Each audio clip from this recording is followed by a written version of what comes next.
أم وليد ترحب بكل من تعنى وشاركها بزواج ابنها وليد، ويا هلا ويا مرحبا بالجميع.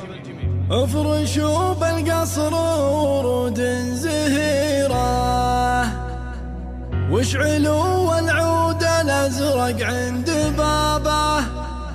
في قبال الليل فمن كل ديره،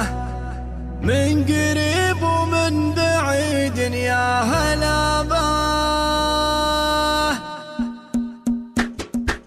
افرشوا بالقصر ورود زهيرة، واشعلوا العود الازرق عند بابه، في قبال الليل فمن كل ديره، من قريب ومن بعيد يا هلا به. مرحبا بمن كبير ومن صغيره، يتسع صدر المكان لهم رحابه، يتسع صدر المكان لهم رحابه، عند بنت اللي لهم بالطيب سيره، الشيوخ اللي لهم عز ومهابه، وام وليد اقبلت حي الاميره، فضه بنت بجهدها حي الدرابه، شيخة الخفرات ما معها خشيره، فارقه بالزين واسمه السحابه، فارقه بالزين واسمه السحابه، في جمال عيونها قصه خطيره، مع بشاشه وجهها زاد الرحابه، كامله بالدين واخلاق وستيره، فضه اللي مثل فضه يا هلا به. شاركوها فرحة الليلة الكبيرة، واقدموا في صفها يا ابن القرابة، واقدموا في صفها يا ابن القرابة، في زواج القرم فرحتنا كبيرة، من تعنى في زواجه مرحبا به، ذا وليد اللي لها الامجاد سيرة، مقدم الشجعان معروف جنابه، من بني رقوم مواقفهم شهيرة،